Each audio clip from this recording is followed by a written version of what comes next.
couple more people come in. So welcome everyone to a virtual Mary Edwards, formerly Newhall, because we have a couple of Newhallers here actually. Great. Okay, so I'm Eva Layla, but this isn't about me, but just so people know who I am. We're really pleased to have three wonderful Murray Edwards alumni here to talk with us today about all of the wonderful, fantastic things they've done since their time at the college.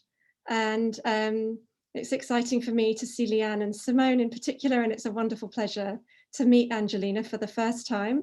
I joined Newhall, as it was then, in 2007. It was my first job after finishing my PhD, and I was so lucky to have such wonderful students to teach me how to be a DOS, a Director of Studies. So that was Leanne and Simone, were third-year students in social and political sciences when I joined in 2007, and they both graduated in 2008, and they'll be telling us all about what they've been up to since. So we'll be hearing from Simone first, and then we'll be hearing from Angelina, and then Leanne. So I think I'll probably just introduce, I guess I'll introduce you as you in turn. So I'll just introduce Simone first. So as I say, Simone graduated with her first class degree in social and political sciences in 2008. And over the time since she graduated, she's been working in the civil service and public sector consultancy, leading large-scale projects and social reform.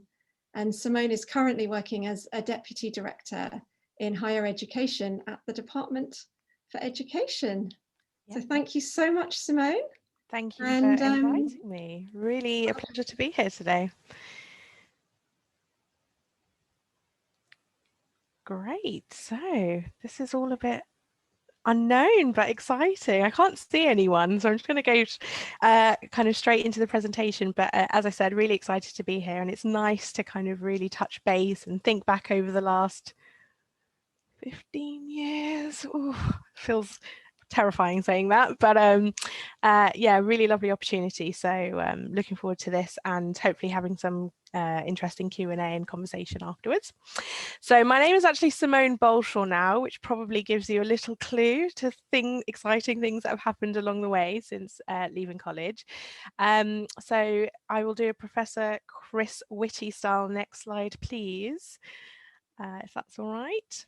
So just to give you a bit of background on who I am and what I'm all about. My heritage is quite an important thing to me. Clearly, these are, some of the foundations of who we are. So I've got a fairly unusual one. So as the slide alludes to, my mum's side is Jamaican, and my grandfather and grandmother came over as part of the Windrush generation in the 50s from Jamaica. And I think, having been raised predominantly by my mum in northwest London, that is a huge part of my heritage and my foundation. Having grandparents and parents who were really into education and who kind of really instill the importance of that for us growing up, but also to be kind of authentically who we are and to embrace all of life's experiences. So that's a kind of key plank of who I am, I guess, which will be important later as I go on to. Then the other side, slightly more unusually, my dad is from Italy, and I was actually born there. So he still lives there to this day in a town called Treviso in the Veneto region. And that, I think, has really kind of given me a bit of a Dolce Vita, lust for life. I used to go every summer and absolutely love their kind of approach to living the good life and making sure you're kind of tapping into what it is that really kind of gives you pleasure, family and food and weather and all of that. So those are some kind of key important facets to me. I moved to the UK, or we moved as a family to the UK when I was 2 years old. So I've pretty much grown up here and almost born and bred the UK. So that's kind of me in a nutshell from a heritage perspective. As I said, grew up in northwest London, went to school in Hampstead, and yeah, as we'll go on to see, kind of went to Cambridge, and then lots of stuff happened after that. So let's talk about this journey. Next slide, please. This is a little kind of potted history of my career today, and we'll sort of whiz through this, and then we can kind of get to more of the reflections along the way and the journey. So summer internships. Well, I joined, when I joined Cambridge, I started at Cambridge at Newhall. It was all a bit just, it was quite an alien world, I think. You know, as I said, coming from inner city London to Cambridge, and you're like, what is this place? These people are quite different to me. Leanne and I actually were kind of formed quite a tight clique, I would say, of students from a kind of Black and Asian caucus. That was a lot of our friendship group, actually, and throughout our time at university. And I think that was a bit of an anchor for us. And it was, I don't know, obviously she'll speak to her experience, but it was definitely, it was a strange transition, I would say, from school to university, but I enjoyed it nonetheless, and I absolutely loved the kind of academic side of it. But when it came to career, I was struck that a lot of the advice was basically, you'll be a banker, a lawyer, or a management consultant, or something really technical. And that was kind of the extent of the advice that was given.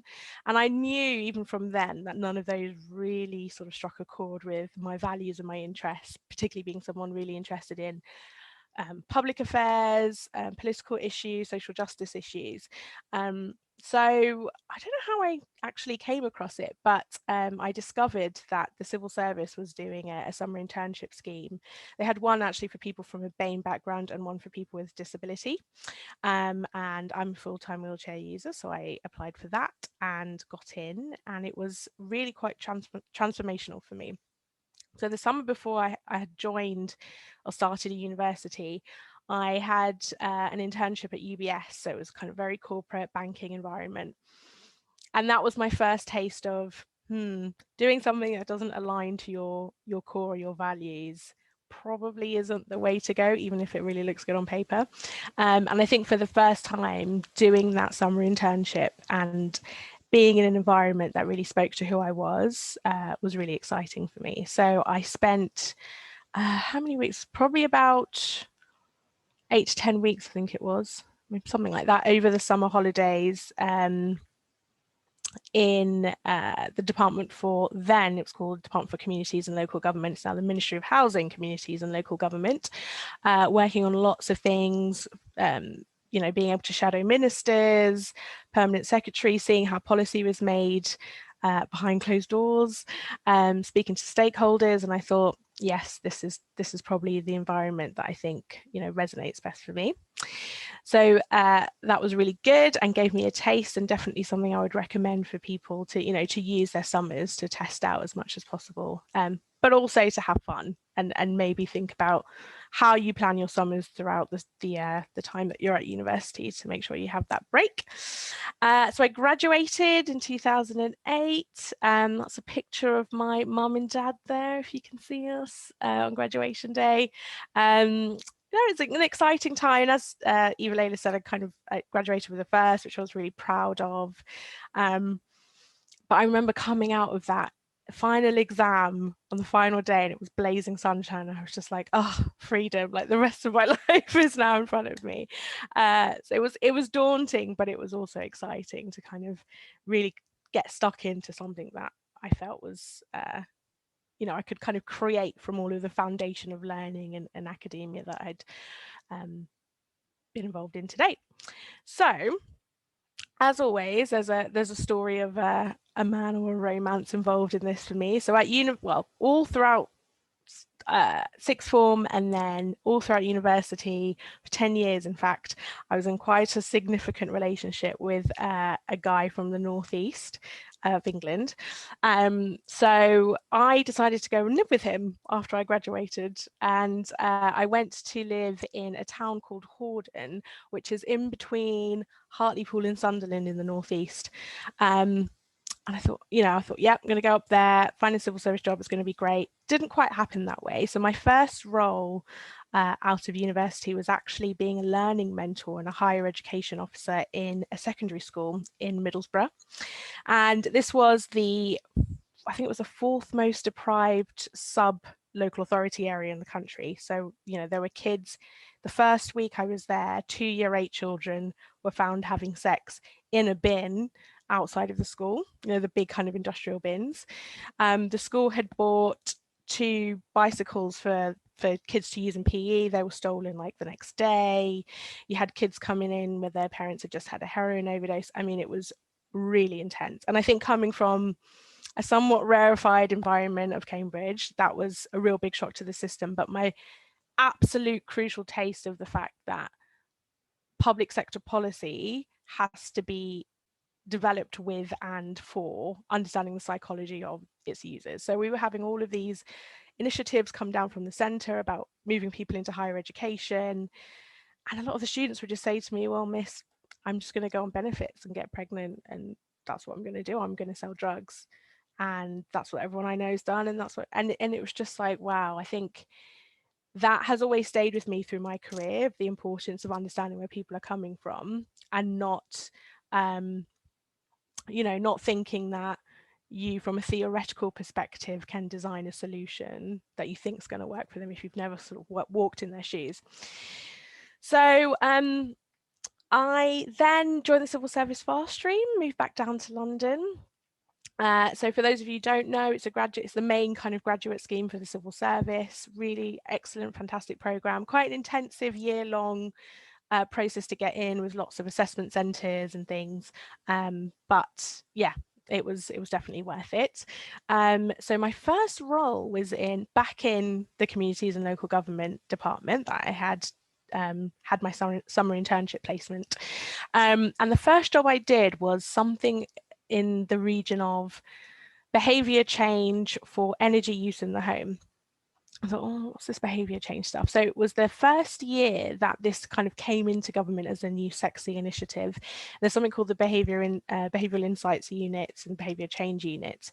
And they were bringing a lot of psychological perspectives and behaviour change economics and perspective to government policy. And that really excited me because I thought, aha, here we have what I've seen in action not really happening in the job before, trying to have a much more user-centered psychological perspective to making policy. So that kind of started with a big bang, and a lot of that work is kind of bedded in, but it still has a ways to go even since then. But you know, part of me was itching to get back to the Northeast. I was still with the guy that I was with before, so I decided to go and run a job centre up in Washington, which is just outside of Gateshead, near Newcastle. And in a way, it was almost like seeing this almost the same cohort that I'd seen in the secondary school now after school. So it wasn't obviously the same people, but the similar backgrounds. And again, that was a real eye-opener for people's different situations, their perspective, how they're approaching things. So you'd had situations where, you know, almost all of the jobs that we were trying to get people into were online applications. Yeah, a vast majority of people, not majority, but a huge proportion of them just didn't know how to use a computer. Had a lot of ex-minors in that region, a lot of older people who'd been on unemployment benefit for a long time, and just it was just a completely alien world. And yet none of our provision was around how do you even turn on a computer and access that. So a lot of my job was really kind of trying to sit down and get underneath the skin of what people actually needed. There was also a lot of kind of addiction issues, health issues associated with why people weren't moving into work. And I really enjoyed the kind of freedom and flexibility of being able to just take an idea and run with it with a group of people in a place and really shape it for them. And that was an interesting one, I'd say. I was, you know, from London, Cambridge background. I think I was 23, brown, wheelchair user, going up to the Northeast with most people in the job centre had been in their job for 20 plus years, very white working class. And I was like the boss of this job centre and like hardly had any experience in the civil service. And I think that was a real eye-opener for how do you engage with people, take them with you, respect what they have to learn, because they knew the customer base, they knew the area far more than I did. And and I had sort of innovative and fresh ideas. So that synergy of coming together and really listening to people and building respect, I guess, to make it work was invaluable. And also seeing, you know, the different levels of the civil service. So you have just a vast array of different types of roles, a lot of frontline operational work to technical work, and then, you know, real centre of government policy stuff, which are very different worlds, really. So from there, I then went to work, I went back to CLG for a little bit to do a big corporate HR type role, which was difficult. So it was right in the midst of when the government was doing a lot of their austerity measures and kind of reducing staff. They cut the staff by a third in the department, and I was in charge of reallocating people. And it was, you know, it was an emotional time, but again, useful to kind of understand the process of how you engage with people in that type of significant restructure. I went back to the Department for Work and Pensions permanently, did a couple of roles in big, what we call devolution policy. So giving, pushing money down from the centre to local authorities, working with the Scottish and Welsh governments. And then finally kind of came into, I'd say, my lane with a role that I took up on heading family policy. So this was all about keeping families together in terms of the parental relationship, looking at children's outcomes and making sure that the parental relationship was as healthy as it could be. And that was a kind of new place for government to get into. So it was like, why should government be involved in relationships? That's not really the, you know, the space for them to intervene. But there was so much evidence that showed where there was an unhealthy family relationship that significantly affected children's life chances and then their chances of employment.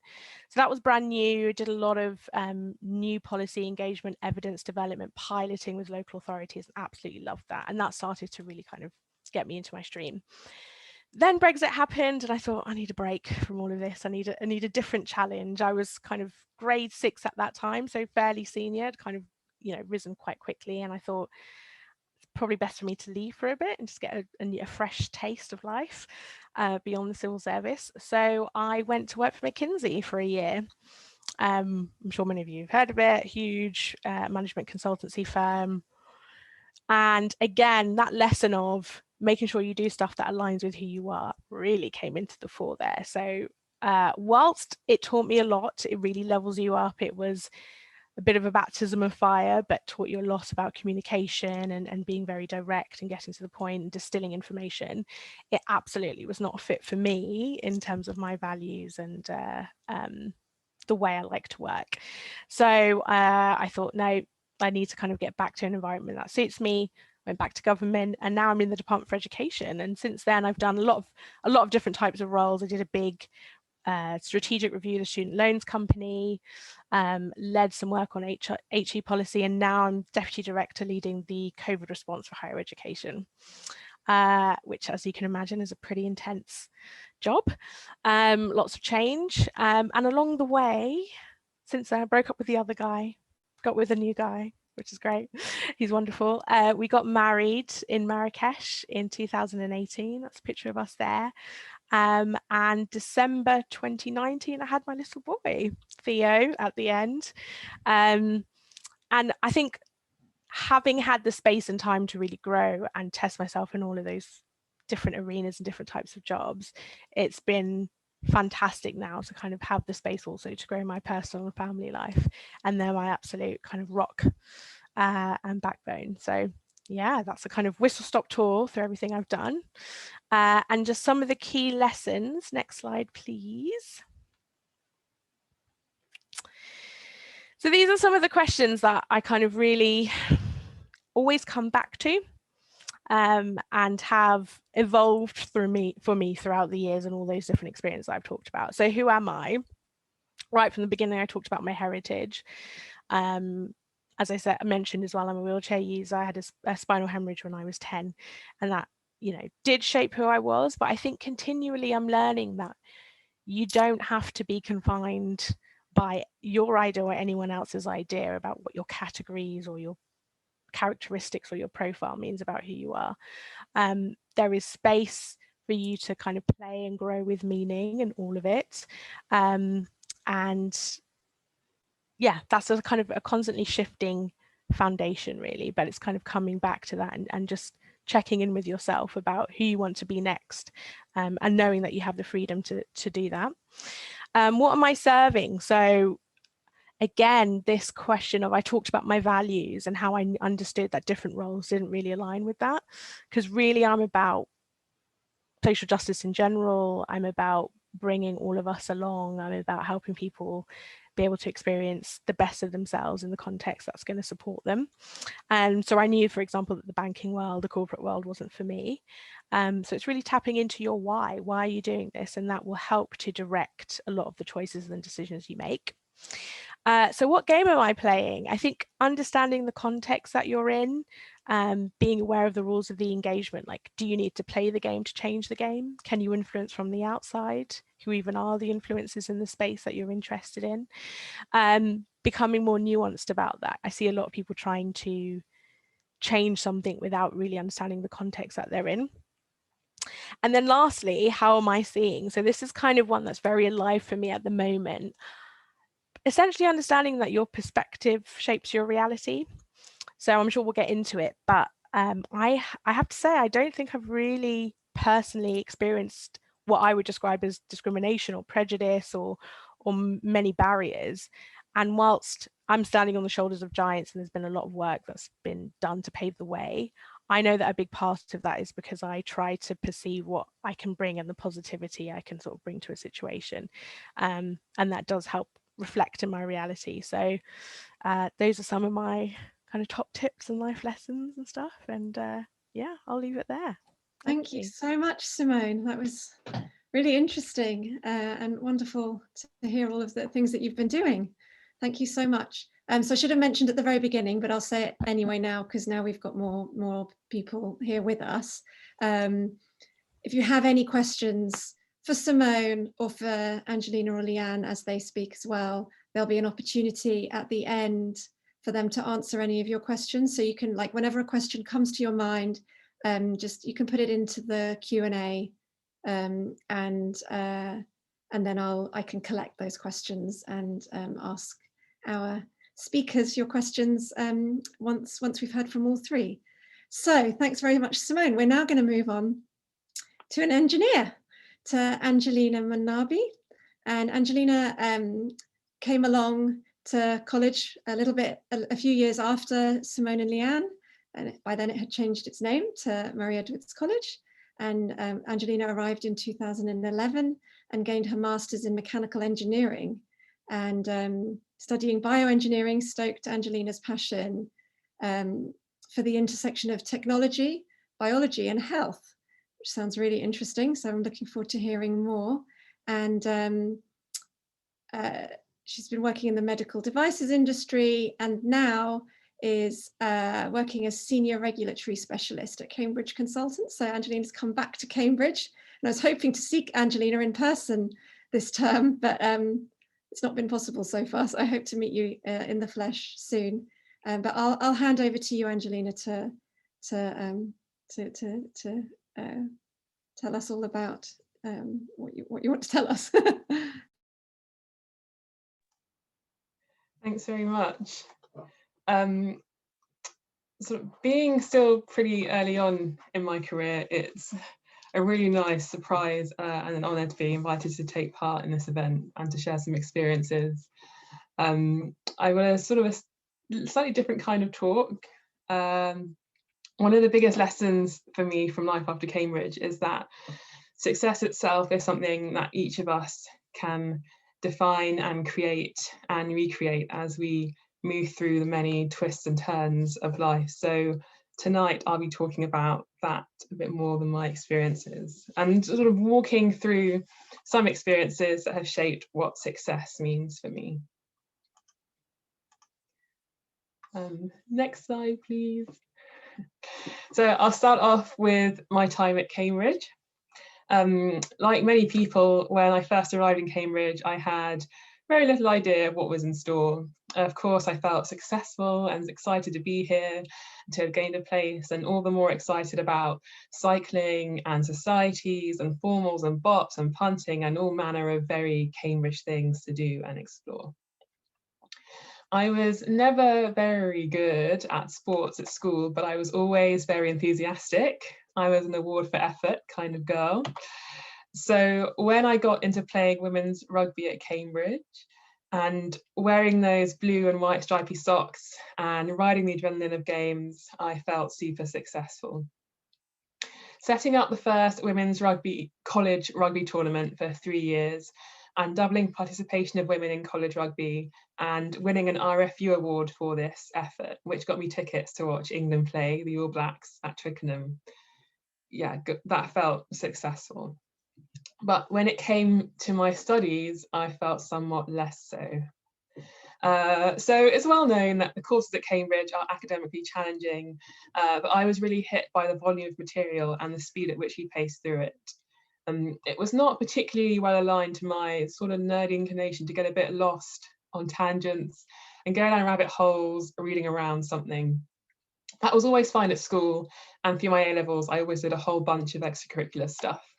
But at Cambridge, time management and effective study was a completely different game and not one I played all that well. What had worked for me at A-level didn't work here, and that's something that can carry over into professional life too. Sometimes the skills and tricks that get you to a certain place aren't the ones that you need to make the most of the next step, which brings me on to my first point. Success is experimenting, learning from others, and working out what works for you.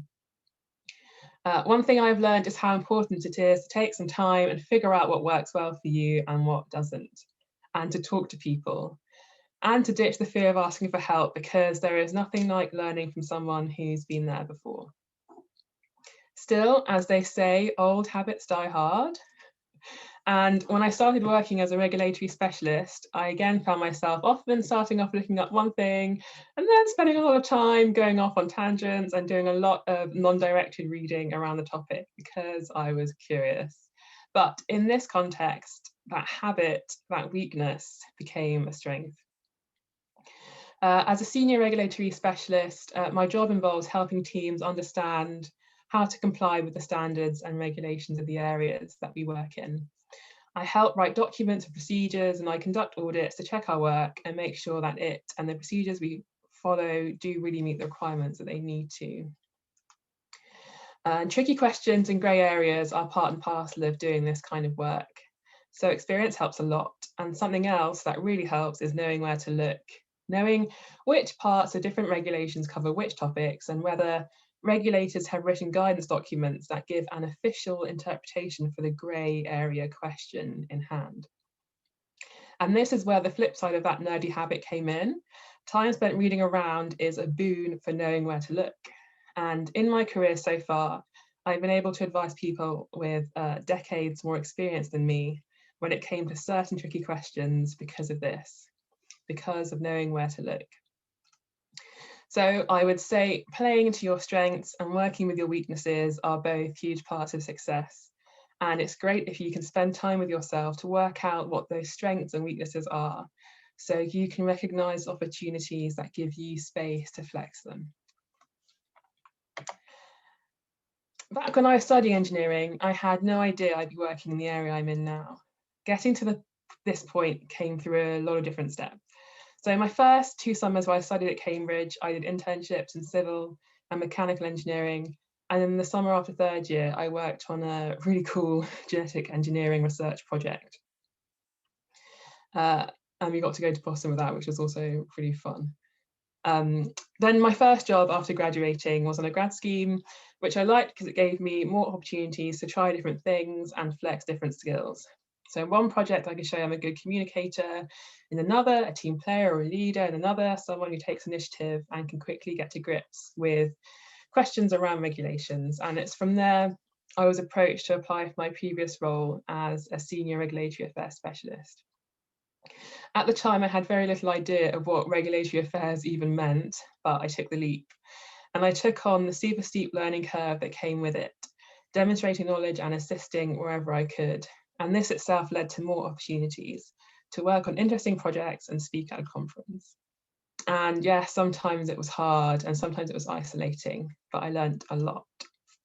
So I'd say success is taking the leap and gaining experience, being flexible and embracing change, even when it's uncomfortable.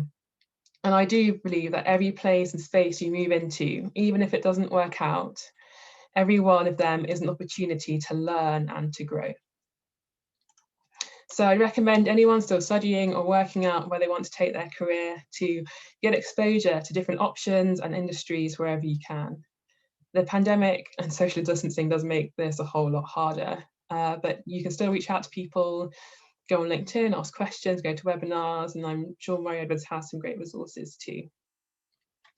Still, as much as I've gone after opportunities myself, many of the opportunities I have had have come from people, from my relationships with people.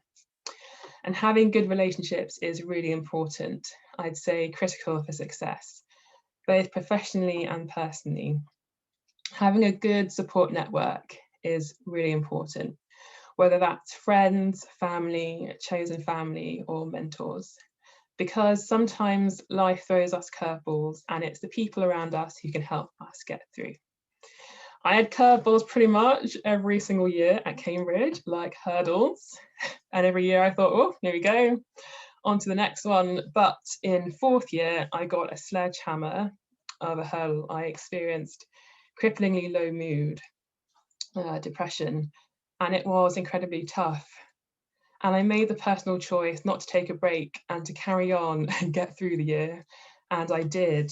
I graduated with the help of some incredible people who supported and inspired me. Friends, family, my partner at the time, my mentors here in college and elsewhere in the university, although I wouldn't have called them that back then. I was and am so grateful for them. People who were there again, and others when less than a year after graduation, my mother died. Suddenly, randomly from a blood clot. And I came from a low-income, single-parent family. Sorry, I didn't think I was getting emotional, sorry. And I was her next of kin. And I was 22 years old. And the grief and the paperwork, it took the concept of being an adult to a completely different level. And it took a lot of time and energy to process and work through. And it's partly energy that came from somewhere very deep, from the gold I believe is inside every one of us as human beings, from these nuggets of hope and resilience that get refined in the fires of challenge and adversity that we may face. And it's also energy that comes from people and from community. And during this time, I realized anew how important community is. To build community and to lift other people up is one of the greatest things you can do. So success is building community and being community, because no one is an island. Success is asking for help when you need it. And sometimes success is just taking things one day at a time and being kind to yourself and celebrating all the little wins you have each day. It's taking whatever your values and your system of faith and cultivating it and finding people who share that with you and letting that inspire you. Sometimes success is a case of saying, oh well, and taking your learnings and moving on. And personally, I tend to be a little bit hard on myself, so I do love this phrase. It's a good one. And success is never giving up. Life comes with its challenges, but there is always hope. And there can be huge treasure in the perspectives, skills, and strengths we gain in overcoming adversity. And another super important element of success is staying creative. It's having a plan A, making a plan B, maybe a plan C, maybe a plan D, because things happen. We make our plans, but things change. And maybe some things we really wanted don't work out. But starting over in whatever form that takes is an opportunity. And there is incredible magic in learning and growth and reinvention, and that is something we can all harness our entire lives. So whatever plans need a rejig, or whatever grade you didn't get, whatever the hurdles you need to overcome, know this. Success is what you make it, and you get to define what success means for you. There isn't one right path, and it's normal and okay to have hiccups and setbacks, because your success can always take on a new shape and a new form in the face of these. And as you build your career, those hiccups and those missed targets become far less important than the lessons you learned and what that means for what you are able to bring to the table today. Success is what you make it, so go out there and make it. Give it your all and own it, and celebrate your success at every step of the way. Thank you. Thank you so much, Angelina, and thank you for opening up and sharing so much with all of us. I'm sorry for your loss, and thank you for a wonderfully motivating speech. It was wonderful to learn all your lessons that you've learned along the way. Right, so we will move on and hear from our wonderful final speaker. And there are some questions coming in. Keep them coming in whenever a thought pops into your mind. We're just going to collect those together, and we'll put those to the panelists, to the speakers at the end. But before then, we're just going to move on to lovely Lyeanne Beckford-Jones. And Leanne studied alongside Simone social and political sciences from 2005 until 2008. And there's quite a lot here in the, I think I'll just summarize it slightly, because I'm sure you're going to tell us all about it, Leanne. But Leanne did some internships and then got a placement at Accenture in 2010 and spent 5 years in management technology consulting. And then she's continued as an independent contractor since 2015 with a range of wonderful clients, PlayStation, BBC, Conde Nast. And she's speaking to us from Milton Keynes, where hopefully her little girl is fast asleep. Hopefully. And over to you, Leanne. Hi, everyone. I just wanted to say I was really excited to get the offer to come and chat with everybody, because whenever I came back to college a couple of years ago, actually, and it genuinely does feel like coming home. Like there's such a sentimentality to what will always be Newhall to me, but obviously Murray Edwards now. So no, this definitely feels like a really fun girly night in, if that makes sense. And as such, my kind of points are not at all like this is the timeline of my career, partly because I couldn't remember all the parts of it, to be honest. As Evelina said, I've got like so many internships I did, particularly after uni, but also just because I think it's much more useful, and it's completely in theme with what Simone and Angelina have already said, to kind of talk at a principle level. So that said, I'll kind of give some chat around each of these slides, but feel free if there's anything in Q&A that's maybe too high level or I've not gone into detail, then feel free to kind of grill me afterwards if I'm being too nebulous. So my first principle, there are only three. My first principle is about celebrating wins along the way. I think this is really important because actually when I read the title of this, kind of like talking about success, I was like, I don't feel like I am successful.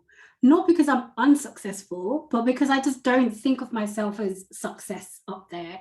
Maybe that's because most of us are kind of type A, always extending the timeline of where we want to get to and where the goalposts are. Like when you get there a little bit, you're always going a bit further. And I kind of keep doing that. So I don't think of success as this endpoint, but actually that led me to write this one-liner, which is about recognizing our achievements along the way, because of course we've had many successes. And I think as those of us where all of us are going to be high achievers, I expect all of us to go far and to be amazing at whatever we decide to do. It's going to be really important to continue recognizing the small wins, especially on the journey, especially when you have knockbacks, especially if you don't quite get to where you want to in the time that you think you're going to get there. Identifying the fact that you have been offered a place at Cambridge and you accepted it, and you're studying, and you're one of very few people in the world that are able to do that, is a big deal. Wherever you kind of decide to go afterwards, those are your successes along the way. And I think also as female leaders, which is what I think we all are in our own rights, being able to recognize our own achievements is a really, really important skill, because it enables us, as we go on to be leaders, to be able to recognize the successes in our peers and recognize the successes in those that may be reporting to you in a few years' time, or whatever you decide to do. Just having it as a kind of ethos, I think, is really important. So it's something I'm still learning to do, as I mentioned, not because I think I'm unsuccessful, but because there's so much more I always want to achieve. But personal success, I think, is really important. So that's where I wanted to start with. I can go to the next slide. Or we could go, yeah, great. So initially I put this as know when to adapt, but actually I think you can't always know. It is about learning. And by this, I mean, it's the ability, I think, again, Angelina definitely touched on it, the ability to self-evaluate and recognize when old skills no longer serve you or have become kind of invaluable. So again, very similar to Angelina, we didn't speak beforehand, I promise, but I went to a very rough comprehensive school. I was the only person from my school to get into Cambridge in that year group. And I had got to where I got to by DIY, 100% kind of independent thinking, independent learning, kind of like teacher, tell me the syllabus, I'll go and I'll learn it and I know what to do in the exam. And that got me to a certain point. But when I came to Cambridge, like learning how to construct arguments, particularly where I majored in political science, learning how to write essays properly when you've gone to a school like mine, where that's not really something that's taught. Learning that unlike when you kind of are told this is what an A star looks like, or this is what A looks like, I wasn't getting that. I was like, okay, so just how do I get a first? Just tell me what I need to do to get a first and I'll do that. Surely that's how it works. And it really didn't work that way. And learning that it wasn't a kind of 1 + 1 = 2 at university was something that, it wasn't so much a shock to the system, but it was something I needed to adapt to. And then I think all the bigger transition of academia, where a good essay or good grades or the right answer gets you the right result, is a completely different skill set and a measure of success than the workplace, particularly the corporate world, where actually it's about the subtleties and nuances of relationships that you build, and the soft skills that you have, and how you manage client relationships, and how you know when to say something, when not to say something, how you kind of manage upward relationships with your managers, and how you present yourself as doing well without showing off, how you're still a team player, but you're also a leader, when to be forward, when to be back. There is no script for this. And I think particularly if you come from a non-traditional background, if your parents haven't worked in the corporate world, if you haven't been exposed to this, and you don't necessarily have, particularly in sociology, the social capital to be able to negotiate these spaces, knowing that you need to adapt and then knowing how to can be really, really, really challenging. And sometimes you don't know it until it's not too late, but until it's becoming a problem. So one thing I wanted to highlight around this, it's not specific to the consulting industry, but it is very prevalent in the corporate world, is the fact that a lot of, I can't say BAME, but a lot of Black new starters are good enough to start a company, but find it very difficult to excel. It happens it's very prevalent in the corporate world, where Black people are disproportionately represented in lower performance stratas, are over disproportionately represented in performance improvement plans, and not climbing the corporate ladder in the same way as their white peers or male peers, etc. I think a lot of this is around social capital. I think a lot of this is just not necessarily knowing these rules or knowing, you know, I give a prime example. When you come from a more urban background, like myself, like someone telling you what to do can be kind of deemed as a bit disrespectful. Like, don't tell me why you tell me what to do. And that kind of like that being affronted by it is a very natural reaction if you come from that background. But actually being told what to do by someone senior and then remembering that, and that being a route to being recognized in performance management, for example, are the rules of corporate world. If you don't know that and you don't have that script, learning to adapt to that, learning the different nuances is a really big challenge. And I know that there's a lot that different corporate environments are doing. And again, it's this intersectionality. It's not just about race. This is about class. This is about background. This is about what you do know and what you don't know. But learning those skills and evaluating the fact that actually what's got me this far isn't necessarily what's going to keep me going. Even just identifying that, I think, is a really, really big skill. And constantly doing that, constantly checking in with yourself or checking in with other people that you respect or other people that represent where you want to get to. Knowing that you need to adapt is a really big thing. Even if you don't know how, knowing that it's something you need to do, I think is a really, really important skill. Even if you don't come from that background, you know, so, you know, even if you don't come from a socioeconomic background where that's challenging, you will still meet a challenge in some way where you don't know something. And maybe that's the first time you don't know it because you're used to being the smart one, or you're used to being the successful one. And there's people who are smarter than you, or you just don't do well at something. It might be new, but it's going to happen. And I think learning to deal with the things that make us uncomfortable, or knowing when you need to learn something new, is a really, really important skill. Next slide, please. My final point is, I think, the most important, which is about owning your career strategy. So Simone touched on it a bit at the beginning, which was particularly at Oxbridge. I won't just say Cambridge, but Oxbridge. Banking, consultancy, law are the three career paths. And I took one of them, and I love what I do, so that's fine. But that is not for everybody. And even if it is for you, there was a definite point very, very early in my career where I kind of evaluated what my skill set was and what good looked like for me. I knew I didn't want to be a C-suite executive of somebody else's company. It doesn't appeal to me. I knew I wanted to own my own and do my own, whether that was owning my own company or doing what I do now, but owning my time or owning my skill set and feeling like I have genuine ownership of what I do and why I do it. Those were kind of key principles that I established really, really early in my career. I didn't necessarily have a path. It wasn't like in 5 years, I will have this and this and this. Like, I just don't think life works that way. But I knew what good felt like. I knew, as I said, I didn't want to have the quote unquote corner office. Good didn't look like having an assistant who brought me coffee. It just wasn't that for me. What good looks like for me, as I said, was ownership, was doing work that I genuinely felt was interesting, was having a clear view of the clients I worked with and the industry I worked in, was not kind of traveling all the time, which is a key element of consultancy. I knew I wanted to do that for a certain amount of time, but not forever.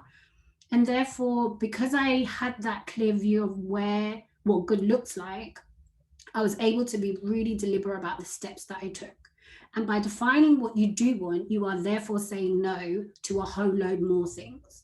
So that related to the fact that I wanted to work in consultancy. Initially, I started looking at law. I don't know why, but I started looking at law. And then I did an internship in law, and it was the one I disliked the most. I was like, why am I doing this? I don't find it interesting. And shock horror, they realized it too. They're like, you don't really seem interesting. I was like, I think it's boring, but that was just me. That was just me. And I didn't find it interesting. And I did loads of other internships, and they were all much more interesting. So that was clear. I could have wasted my time doing something I wasn't interested in. But as I say, by virtue of knowing what you do want to do, you're also saying no to loads of other things.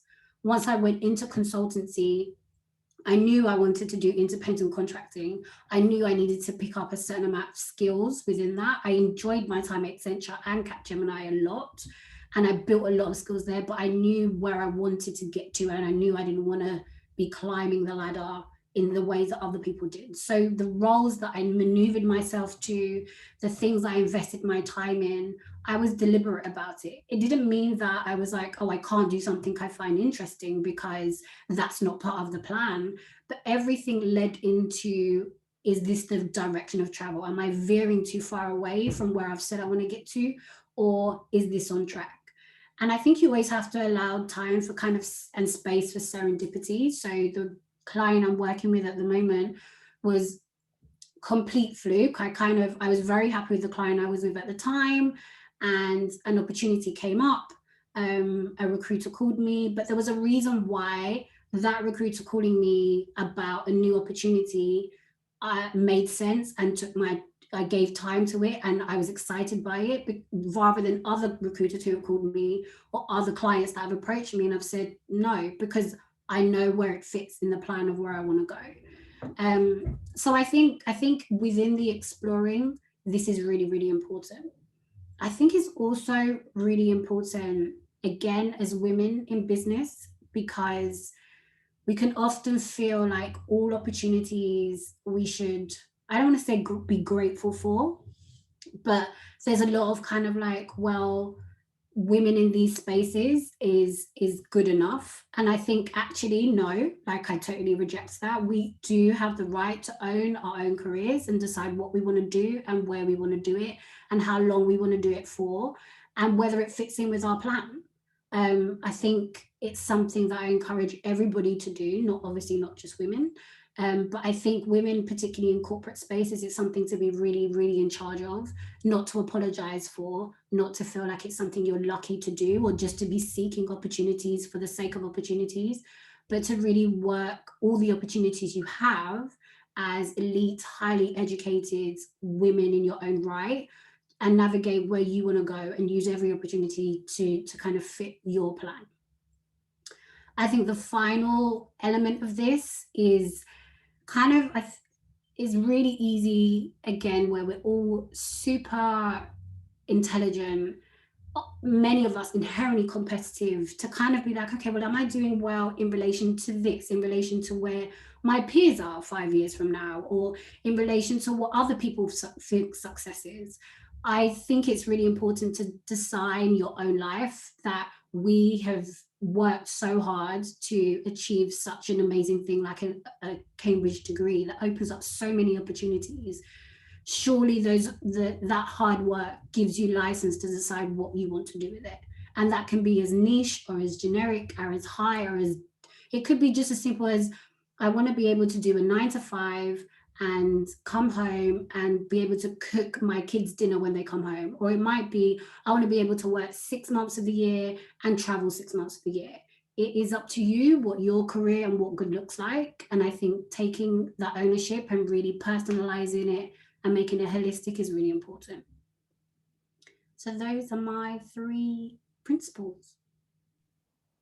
Thank you so much, Leanne. And I can see we've had some questions coming in. So I guess we'll just go straight to those questions and give each of you an opportunity. We just go through in the order: Simone, Angelina, Leanne. Maybe that's the easiest thing to do. And I'm just going to start. So yeah, there's the first question is, do we know how many Black students have studied at Murray Edwards? And Barbara Stocking has responded to that. I don't think we have. I didn't mention it at the beginning, so you didn't miss anything. I'm not aware of data on that. It's a really good question, actually. It would be nice to, if there is such data. I mean, each of you can probably attest to how many were in your own year group, which might be Leanne and Simone, the 2 of you, I'm guessing. On SBS, I think. Maybe. Yeah, yes, I think there was Clarissa as well. So Yeah. 5. Okay. And Angelina, do you happen to remember in your year group, in your cohort, how many Black students there were? I think there were, in my year group, I think there were 2 of us. No, just you and one other person? Yeah, I think it can fluctuate as well, just because you get different students in each year group, but it would be interesting to see over time. I think it's an important point though, because I was thinking about this even in the world of work, like on my project or with my client, I'm the only Black woman, Yeah. I'm the only Black person on my project, I'm the only Black woman on my project, and that's not unusual at all. Yeah, I think it is wider than just college, and it's not the figures we're talking about are not unusual in the world of work either. yeah. And so I'm feeling like, looking at the questions, like one thing that seems to run through a number of them is really just then thinking about what would your advice be for navigating that being a young Black woman in an environment where there aren't many other Black women or Black people around. What kind of advice would you give for how you navigate that kind of environment? Simone? Good question. So it's a combination of things. So first of all, I think it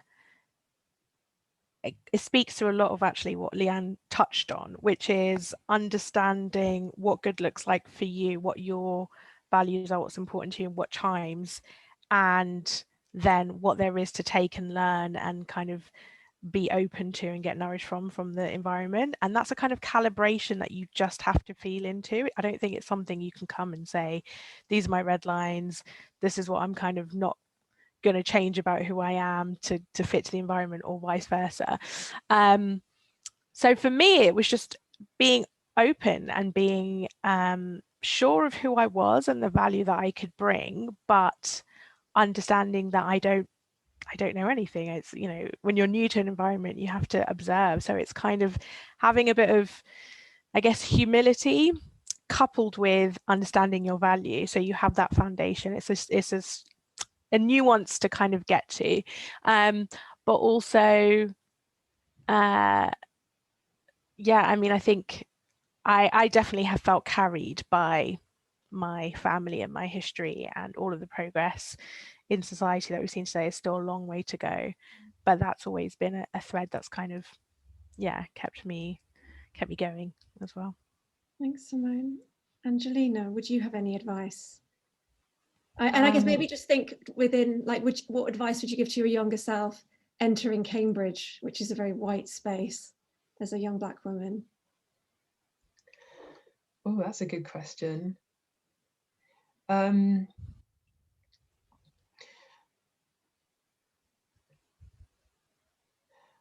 think because I grew up in quite a predominantly white area and a predominantly white school, so I think it wasn't such a shock when I got to Cambridge.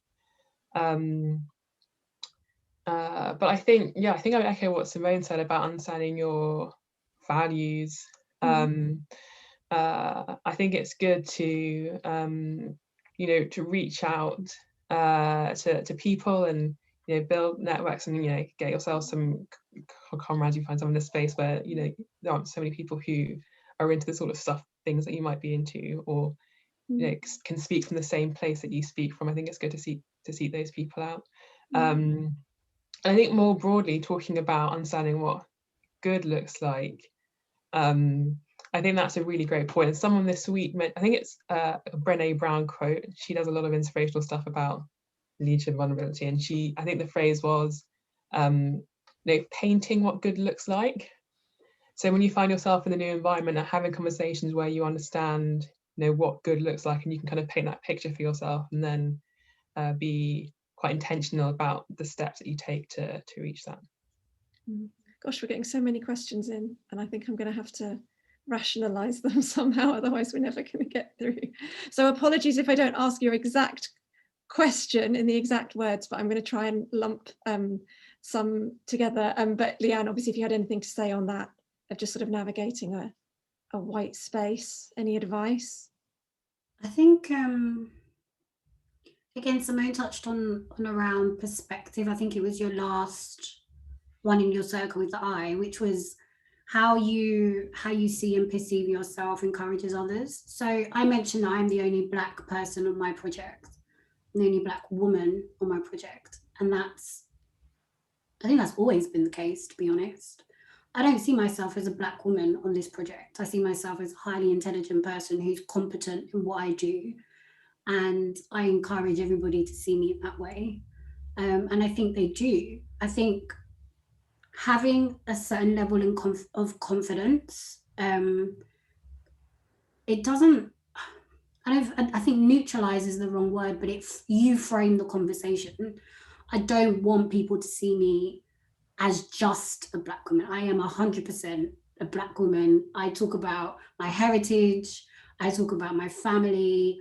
I talk like I'm me. I very much bring myself to work, and I work in an industry that enables me to do that. It's quite young, it's quite modern, and enables me to do that.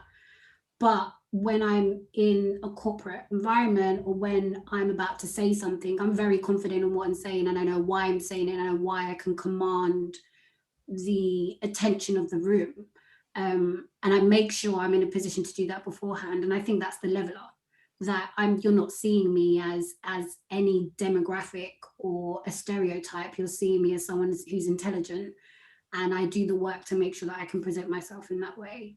So I think that's not always the case. And I perhaps mentioned my industry because I think there are other environments where no matter how smart you are, that could, people have said, we've seen it, we've heard it, we've had people talk about what it's like independently of those things. But for the degree that you're responsible and able to define that space and how you present yourself, you should, and own it, 100% own it. Thank you. What motivated you to keep going, to push yourselves to get through Cambridge? So while you were undergraduate students, you don't all have to answer it, I guess, but just if anyone feels drawn to answer that question, then we can move on to another question.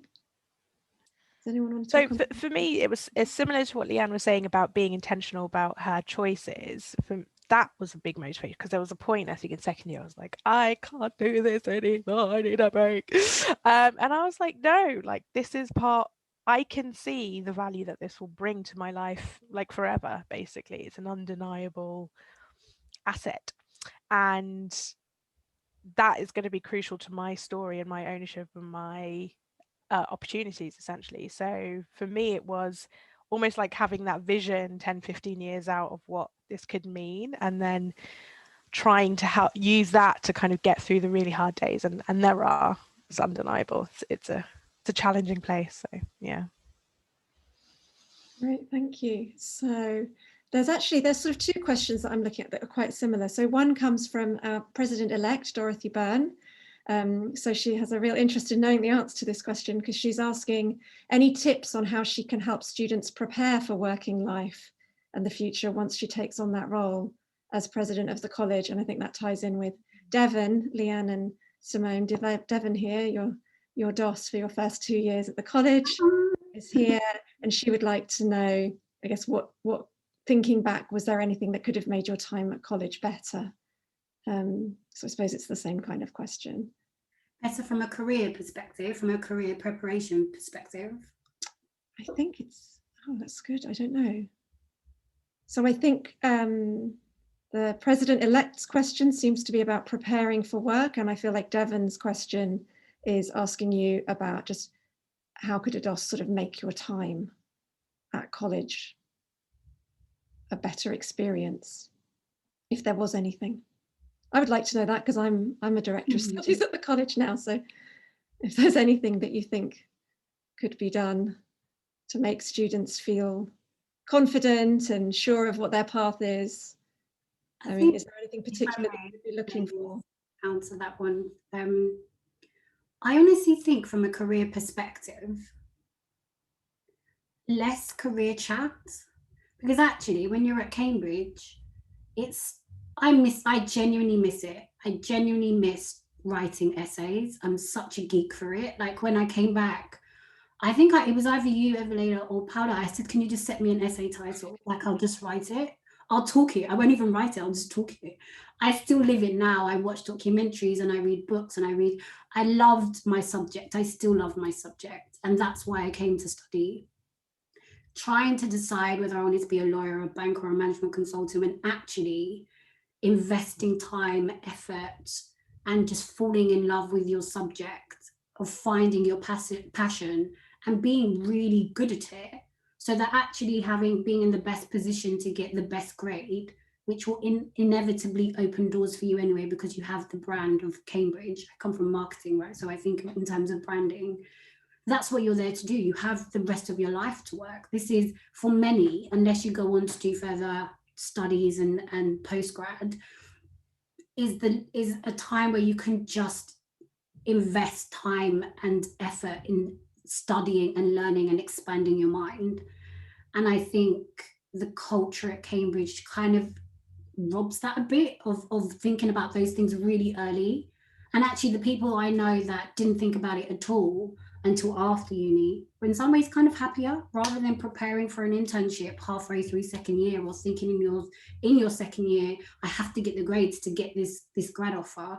Loads of people didn't get those grades and got a grad offer anyway. So I just think it's an academic institution, and by virtue of being really good at academics and the subjects that you're studying, you put yourself in a great position to be employed. Great advice. And what about making Cambridge itself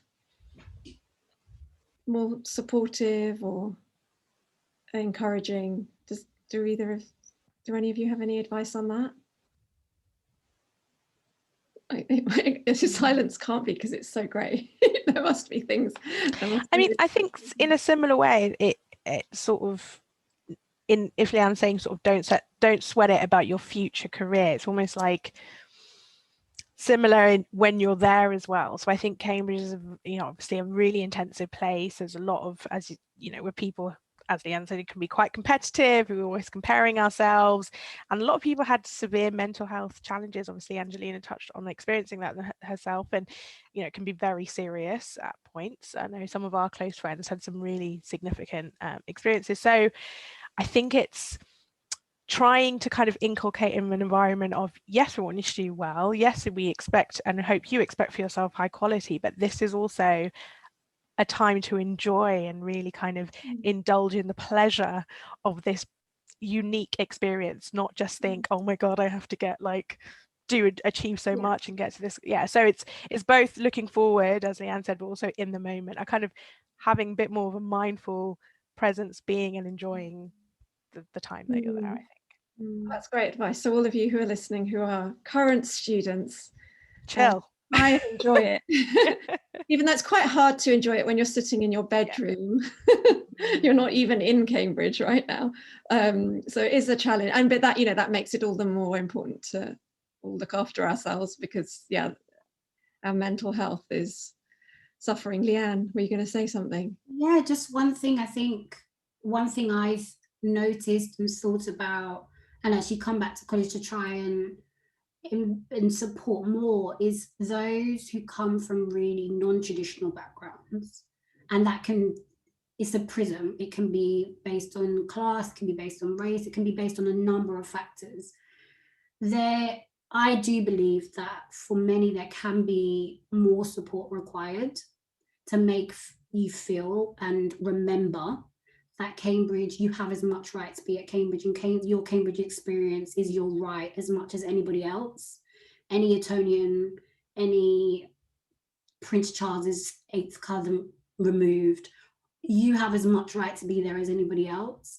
I don't think it's something that people come in feeling like they don't necessarily have a right to, but it's something that can genuinely easily be robbed or stripped away by a number of different factors. It could be academically or socially or anything else. So I think from a support perspective, understanding the premise that people are coming from and how alien Cambridge can be, and just that reminder that you have a right to be here, and reinforcing that, I think is more prevalent for some students more than others. Personally, coming from that non-traditional background, maybe it's my personality to a degree as well. I never felt I didn't have a right to be at Cambridge, but I certainly questioned whether there was a seat at the table for me in certain environments, or whether I wanted it, even whether I was truly welcome. I never felt unwelcome, but I questioned whether Cambridge really could be for me. And it was something I had to keep reinforcing that, yes, it is. Sometimes when you do finally get there, walking around and seeing these buildings are so grand and everything else, and then going home and seeing council estates with graffiti on them and that being your norm, it can be a real flip-flop in the mind. So just the support with the transition sometimes, I think, is something I would call out as an area where a DOS or pastoral care could be offered. Yeah, thank you. Did any of you ever find yourselves changing yourself or hiding your heritage when you first arrived at Cambridge? No. No. No. But I think, I think it's interesting because we had we very quickly formed a very sort of close-knit, I would say, ACS type group at university, and I think that actually went on quite a journey through our time. I think when you first go there, I don't know, I felt like, oh, I have to be with people like me who get me and who have the same experience as me and come from the same background, and I think we perhaps were kind of drawn to that.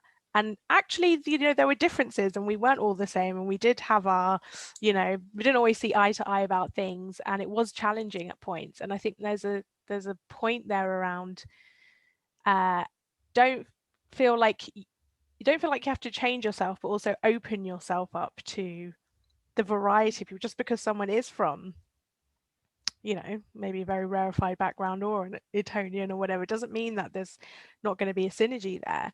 I think we kind of cling to the thing that we're familiar with, and actually it's a space to explore because there's so many different types of people from all walks of life and backgrounds and countries and all of it. So I would say, don't feel like you have to change yourself, but also don't think that you have to stick to the thing that you're used to. So was the ACS around when you guys were in Cambridge? Because that was one of the other questions. Yeah. Yes. But I think things like Fly, the women, was that around then as well, or is that more recent? No. Yeah, I think a couple of my friends, I think, were the ones who co-founded. It was Priscilla Mensah, wasn't it? Yeah. I supervised her. If you happen to know Priscilla, you have to say hello. Yeah, I supervised her in her first year. She's really cool. Yeah, she's very cool. So that's more recent. So there are more recent things, but so ACS, one of the questions was if there was ACS back when Leanne and Simone were here. I'm just trying to think if there's anything, because I'm noticing the time probably running. I wonder though, sorry, I know we haven't open, but I think if people feel like they need to change themselves, I wonder why. Is that I feel like I need to change myself or hide something about myself to be accepted or to fit in, or I just wondered why. And again, it's going back to that, if you were good enough to be offered, you were good enough to be offered a place, then what, other than evolving in the ways that we've talked about, it's a false premise to say that what got you to where you are, the fundamentals, are no longer good enough. Because if it wasn't good enough, you wouldn't be where you are now. So there is always growing and evolving, but who you are is great. That's why you're there. Yeah, and it would be great for everyone to be able to, just feel able to be yourselves wherever you are. We should all just be ourselves as humans on this planet, in Cambridge or outside of Cambridge, wherever we are. There's someone who thinks they knew you, Leanne, at the Dare Church in East London. I don't know if you used to go to a church. Who is it? I don't know who it is. It's an anonymous comment, but that person is asking, I think you've sort of covered it, about preparing for after graduation and careers. Do you go for the highest paying role to be stable, or go for what you love? I think that you're all saying you go for what you love. Is that right? Or how do you balance that? Because you need money. Yeah, I was going to say, I think it is a balance. And I really like, Leanne, how you phrased this when you talked about understanding your values, being rooted in that, but then understanding the picture of the kind of life that you want to lead and what's important overall, having a holistic sense of that, and then being intentional about the steps to take to achieve that. And so I think, there is a sliding scale. It's not, do what you love or do what you hate and a really good salary. I think that there's space in between, and that's a conversation. Sometimes it comes with having different experiences, as you had, Simone, trying something, perhaps on one extreme in terms of your values, and then thinking, no, I'm gonna do something else that I find more familiar. I think it's a process. And yeah, I think that, you know, being adaptable and being able to flex with that and make changes as you see fit is good. And just to say, it's not going to stay the same. Like, you're going to evolve through life. Sometimes, you know, a passion project may be the thing that's most important. Maybe when you buy a new house and you've got a new child, maybe money is, or maybe time is, and that's fine to kind of twist and turn and evolve with that. And you have, like Angelina said, you have to test these things out. So yeah, but in general, I think you're going to bring more of yourself, and you're going to find more enjoyment with something you align to and you find, you know, you're more passionate about. So in general, I would say probably head in that direction, but obviously you've got to pay the bills too. Great. I think one, so no, please, after you.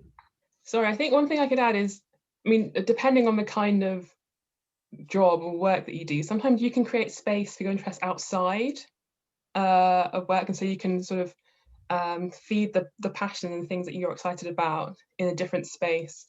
So, you know, outside of work, I do art, or I've been involved with projects with really interesting people doing important work in infection control in Uganda, and I've been trying different things with them, and some of the ideas we had didn't work out, but you know, if you can carve out your time and create space for that, I think that can be really fun and a good way of also yeah, exploring how, you know, how you might want to direct your career.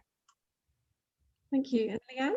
Yeah, I was just going to say just a more concrete example for me. So one area, an example for that, not to plug Accenture, but they have a scheme, for example, where you can take, I think it's a salary cut, so that you can take your consulting skills and work for not-for-profits.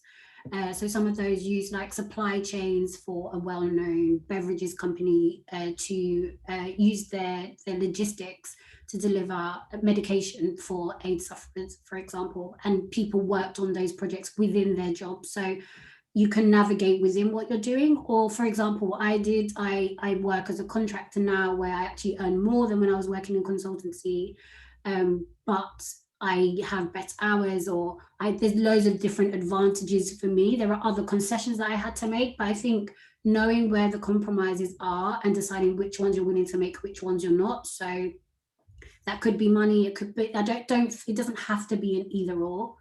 And a final example, so I mentioned in my profile that yes, I'm working in consultancy, but one of the reasons I became a contractor was because I wanted to do other things. And to Simone's point on passion projects, I now do creative writing, I write scripts, I'm writing a novel.